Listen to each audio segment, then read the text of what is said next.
बिस्मिल्लाहिर्रहमानिर्रहीम। अस्सलाम वालेकुम नाज़रीन, आप यूट्यूब चैनल देख रहे हैं। मैं इमरान खान हूँ। सबसे पहले इमरान खान साहब ने एक स्टेटमेंट जारी किया है अपने ट्विटर अकाउंट से, वो मैं आपको बता देता हूँ। और बहुत तेज़ी से इमरान खान साहब की इन्फॉर्मेशन जेल से निकल कर बाहर आ रही है। ऐसा लगता है कि जो इंटरनेशनल प्रेशर है वो भी काम कर रहा है। दूसरा, इस वक्त जो पाकिस्तान तहरीक इंसाफ ने मोमेंटम पकड़ा हुआ है वो भी काम कर रहा है। ये 3-4 फैक्टर हैं। एक तो ये है कि बैनुल अक़वामी प्रेशर है। दूसरा, पाकिस्तान तहरीक इंसाफ का मोमेंटम बहुत तेज़ी से आगे बढ़ रहा है। एहतजाज के लिए तैयारियां बड़ी तगड़ी हैं। ऐसे में लोगों को गुस्सा दिलवाना नहीं चाहती हुकूमत या इंतजामिया या एस्टेब्लिशमेंट कि जितना इमरान खान के ऊपर इस माहौल में वो रुकावटें डालेंगे, लोग और ज़्यादा रिएक्शन में आके ज़्यादा ज़ोरदार तरीके से बाहर निकलेंगे। माजी में तो यही होता रहा है। और तीसरा एक और फैक्टर भी है कि जो कुछ भी इस सियासी हुकूमत में से नचोड़ना था एस्टेब्लिशमेंट ने, वो नचोड़ लिया।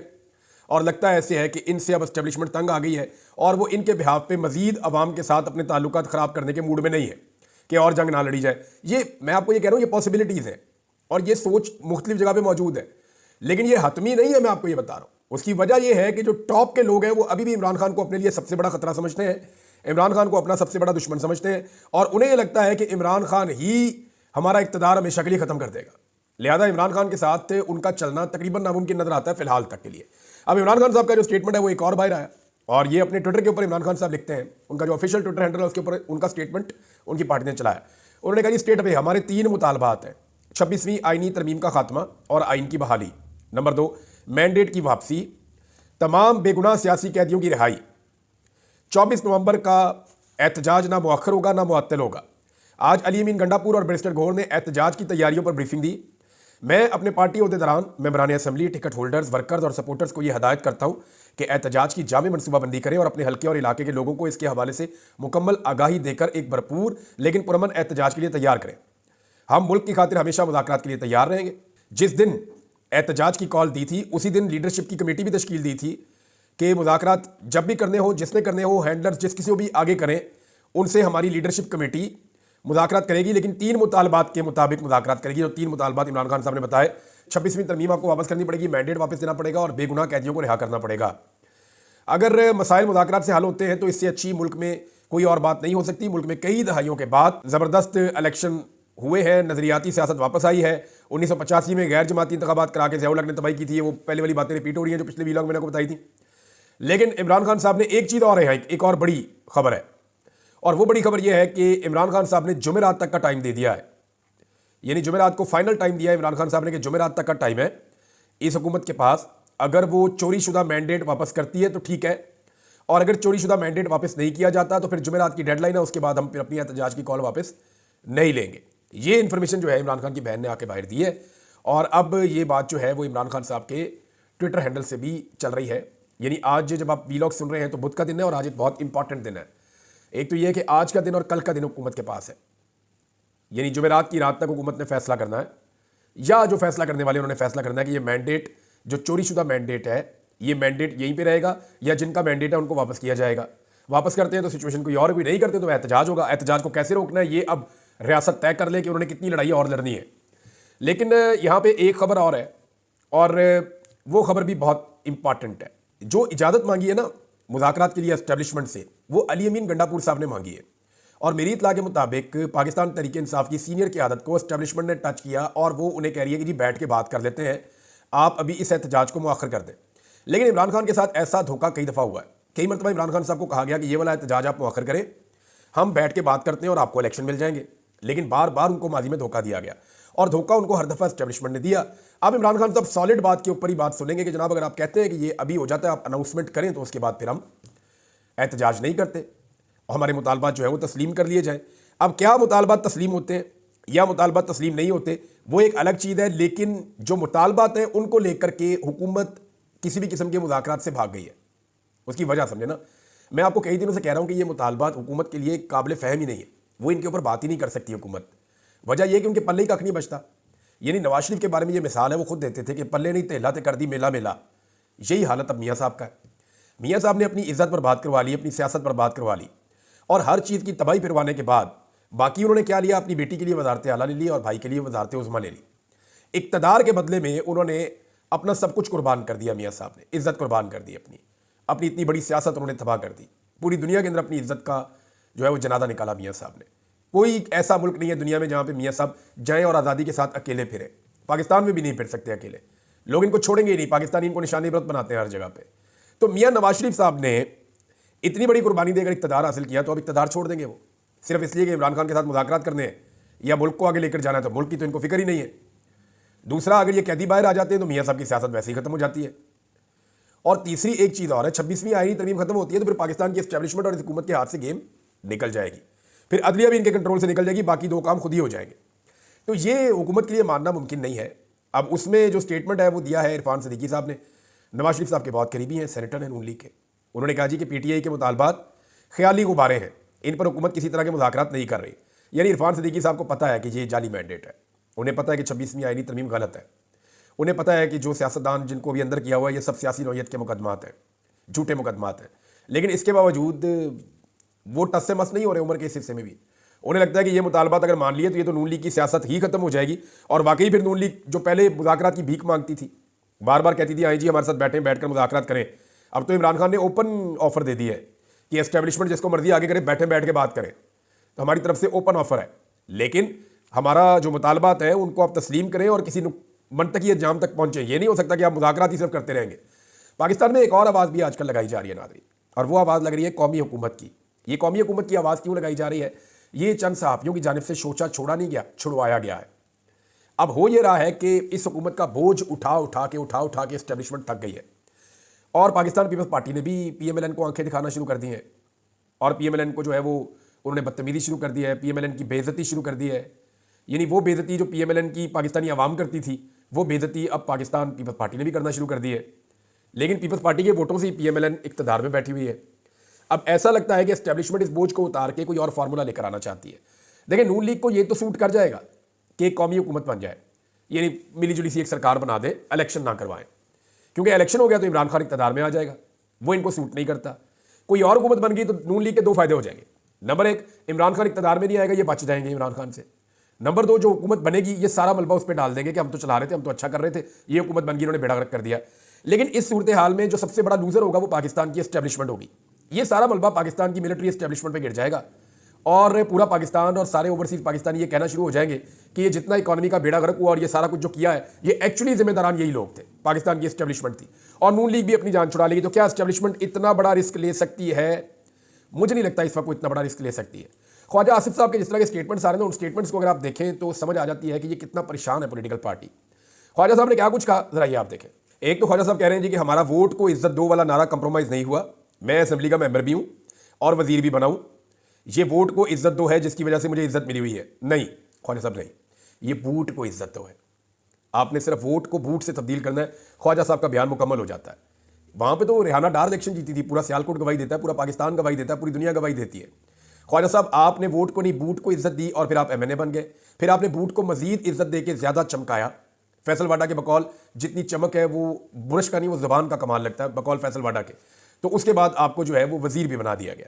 तो ये वोट को नहीं, ये बूट को इज्जत मिली है ख्वाजा आसिफ साहब, और आपसे बेहतर ये कोई नहीं जानता। ख्वाजा साहब ने एक और बात की, उन्होंने कहा जी मैं VPN इस्तेमाल करता हूँ और करता रहूँगा।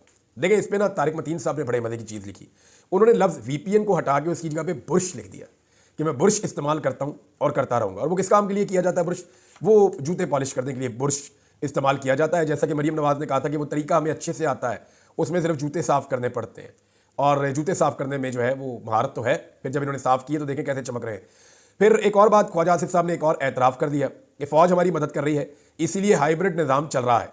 अदलिया से भी तवक्को करता हूँ कि वो हमारी मदद करे। अब ये इससे बड़ी और क्या गवाही चाहिए कि ये एक हाइब्रिड हुकूमत है।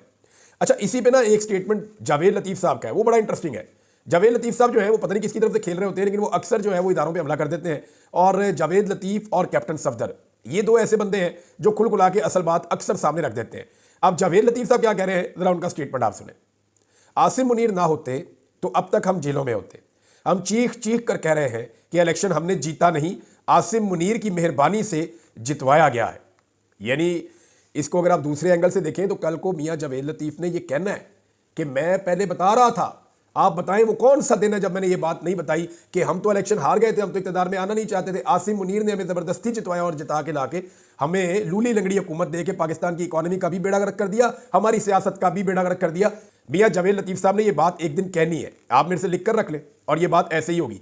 एक और बड़ा इंटरेस्टिंग स्टेटमेंट है जो इमरान खान साहब ने दिया है, और बाहर आके वो बताया इमरान खान साहब की बहन ने। उन्होंने कहा जी कि मैं आसिम मुनीर साहब का शुक्रिया अदा करना चाहता हूँ, और वो शुक्रिया मैं उनका इसलिए अदा करना चाहता हूँ कि उन्होंने जितने भी लोग हमारे नज़रियाती नहीं थे वो सारे उन्होंने हमसे ले लिए।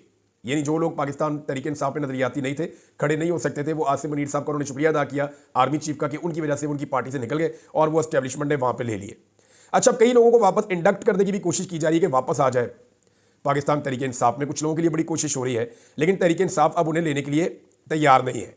अच्छा नाज़रीन, एक मैं आपको ऑडियो सुनाता हूँ, ये बड़ी इंटरेस्टिंग ऑडियो है। ये इस बंदे ने बड़ा कमाल किया, कमाल तो नहीं किया, बहुत ही बुरी बात है, ऐसा होना नहीं चाहिए। ये जरा आप ऑडियो सुने, एक संदेला साहब होते थे PMLN में, ये एक शख्स उन्हें रो रो के ऑडियो मैसेज कर रहे हैं, सुने आप। संदेला साहब मारे गए, मारे गए, संदेला साहब लुट गए, हम लुट गए, संदेला साहब लुट गए, यतीम हो गए हम। जी नाज़रीन, संदेला साहब जो है ये नवाज शरीफ साहब की बड़ी करीबी शख्सियत है, बड़ा इनका उनसे प्यार है, बहुत उनके करीब ये रहते थे। और जो कारकुन है, जो बाकी लोग हैं, वो ये समझते थे कि नवाज शरीफ साहब तक कोई बात पहुंचानी है तो संदेला साहब को के थ्रू जा सकती है।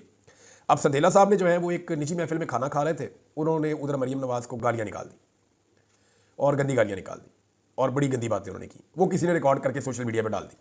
अब आप अंदाज़ा करें कि जो लोग हमेशा इनके करीब करीब रहते हैं, जो लोग इनके बहुत करीब होते हैं, वो लोग भी इनको कैसे गालियाँ दे रहे हैं। यानी वो वर्कर तो कह रहा था ना कि हम यतीम हो गए, हम एक बार फिर यतीम हो गए, तो मुझे लगता है कि इस बार संदेला साहब भी यतीम हो गए। अजीबोगरीब भी है। यानी मैं किसी पॉलिटिकल पार्टी के अंदर वर्कर्स को ऐसा नहीं देखा कि वो अपनी लीडरशिप को गालियां दे रहे हो। अच्छा, मैं आपको बताता हूं, जब मैं कवरेज करता था ना पंजाब असेंबली की, शहबाज शरीफ वज़ीर आला पंजाब थे, ये सन 2008 से लेकर 2010-11 तक की बात है। तो मैंने एक सर्वे किया था अपने साथियों के साथ मिलकर, मैं बड़ा हैरान हुआ था कि जो नून लीग के वर्कर थे ना, वो सब के सब, उनसे किसी से भी आप अकेले में होके, नून लीग के किसी MPA से आप अकेले में होके बात करते थे, हम लोग थोड़ा कॉन्फिडेंस में लेते थे, तो वो अपनी क़यादत को गालियां देना शुरू कर देता था, नवाज शरीफ को, शहबाज शरीफ को। लेकिन जब हम पीपल्स पार्टी के किसी भी वर्कर से अकेले में होकर बात करते थे, वो कभी भी ये जरूर कहते थे कि आसिफ अली जरदारी की पॉलिसी से में इख्तलाफ है, जरदारी साहब की वजह से पार्टी को नुकसान हो रहा है, गालियां नहीं देते थे। वो बेनज़ीर के साथ थे वो, हालांकि वो शहीद हो चुकी थी।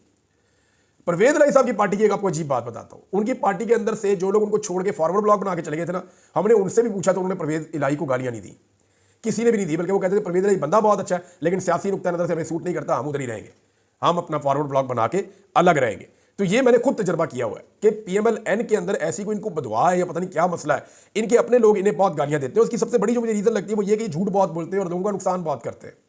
मिसाल के तौर पर किसानों के लिए इन्होंने जो अब नया अजाब मुसल्लत किया है, अल्लाह ताला किसानों के हाल पर रहम करे। पहले जनाब इन्होंने ये किया कि किसानों की गंदम नहीं खरीदी, बेड़ा गर्क कर दिया, किसान बेचारा डूब गया, रुसवा हो गया, उसके पल्ले कख नहीं बचा, उसका मुस्तकबिल तबाह कर दिया। अब वो जो गन्ने की फसल तैयार है, क्रशिंग सीजन स्टार्ट हो रहा है और गन्ने की इमदादी कीमत इन्होंने मुकर्रर नहीं किया। अब होगा ये कि अपनी मन मर्जी के मुताबिक जो गन्ना खरीदने वाली फैक्ट्रियां हैं, जिन्होंने शुगर मिलें लगाई हुई है, बड़ी बड़ी सारी सरकार है या सरकार के अपने बंदे हैं, यही एक पॉलिटिकल एलीट है जिनके अपने रिश्तेदारों की, जानने वालों की, फ्रंटमैनों की, सबकी वो शुगर मिले हैं।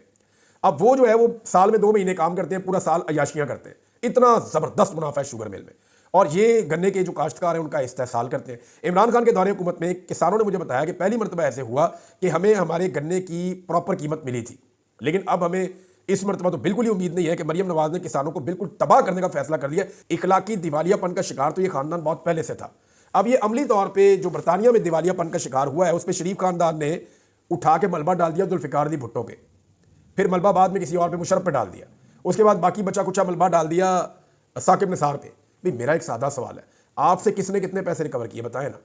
परवेज मुशर्रफ ने आपने परवेज मुशर्रफ ने आपसे कितने पैसे रिकवर किए बताएं? कितने अरब डॉलर परवेज मुशर्रफ ने आपसे लिए? कोई पैसा आपने नहीं दिया। साकिब निसार साहब ने उसके बाद आपके ऊपर जो केसेस चले, आपने कितने अरब डॉलर वापस किए? एक धेला आपके खानदान ने आज तक जो लूटा हुआ है वो वापस नहीं किया। तो फिर आप जनाब दिवालिया कैसे हो गए? और कारोबार आप कर रहे हैं बरतानिया में, बरतानिया के अंदर आप पे केस चल रहा है, टैक्स चोरी आप वहां पे कर रहे हैं, दिवालिया आप वहां पे हो रहे हैं, इल्जाम आप लगा रहे हैं साकिब निसार पे। यानी मैंने इतनी इखलाकी दिवालियापन का शिकार कोई खानदान इससे ज्यादा मैंने नहीं देखा। एक से एक घटिया हरकत ये करते हैं और अजीबोगरीब ऐसी चीजें करते हैं जिनको दिमाग नहीं मानता। यानी मैं ये देख रहा था कि ये झूठ किस तरीके से बोलते हैं। अगर आपने समझना हो ना कि झूठ कैसे सीखना है, तो आप इनका जो करीबी हल्का है, जो डायरेक्ट घर से मशवरा लेके आता है, उनकी बातें सुने, आपको आइडिया हो जाएगा कि झूठ बोलने का तरीका वारदात क्या है। मैं चंद चीजें आपके सामने रखता हूं, आप जब भी इनसे सवाल करेंगे ना, कुछ निशानियां हैं जो आज मैं आपको बताने लगा हूं, ये निशानियां आपने याद रखनी है। नंबर 1, जब भी आप इनसे सवाल करेंगे, ये आप सवाल कुछ और करेंगे, आपको जवाब कुछ और देंगे। नंबर 2, जो सवाल आप इनसे करेंगे ये पूरा सवाल दोहरा देंगे, यानी आपने जो सवाल किया उस सवाल को पूरे का पूरा दोहराएंगे, फिर दोबारा दोहराएंगे, कोशिश करेंगे ड्रैग करें। जो सही जवाब देने वाला होता है ना, वो थोड़ा सा हिस्सा बोल के बाकी जवाब देता है।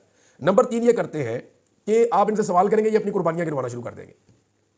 कि मैंने मादी में ये किया, मैंने मादी में वो किया, मुझसे अच्छा तो दुनिया में कोई नहीं है, मेरी तो कुर्बानियां ही बहुत हैं।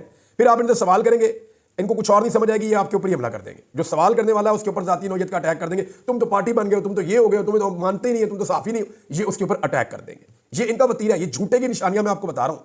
फिर एक और है कि ये कस्में बहुत खाते हैं, ये बड़ी बड़ी मिसालें देते हैं, अल्लाह रब्बुल इज्जत को बीच में लेकर आते हैं बार बार, अल्हम्दुलिल्लाह अल्हम्दुलिल्लाह के अल्फाज ये बार बार बोलते हैं। इनकी एक ये भी निशानी है, झूठ बोलते हुए ये सारी हरकतें करते हैं। फिर ये जनरल टॉपिक्स पे बात करना शुरू कर देते हैं, जब आप इनसे कोई सवाल पूछते हैं जेनेरिक बात करते हैं, उस पॉइंट के ऊपर से हट जाते हैं, सिस्टम को ब्लेम करते हैं, हालात का रोना रोना शुरू कर देते हैं, उस एक नुक्ते से हट जाते हैं जिस पे आपने सवाल किया होता है। फिर जो आपने इनसे सवाल पूछा उसमें नहीं रुकेंगे, माजी में भागेंगे, पीछे भागेंगे, वहां बात नहीं करेंगे। तो ये इनका तरीका है वारदात है झूठ बोलने का। आपको आइंदा पहचानने में आसानी रहेगी। अब तक के लिए इतने, अपना ख्याल रखिएगा, अपने इस चैनल का भी। अल्लाह हाफिज़।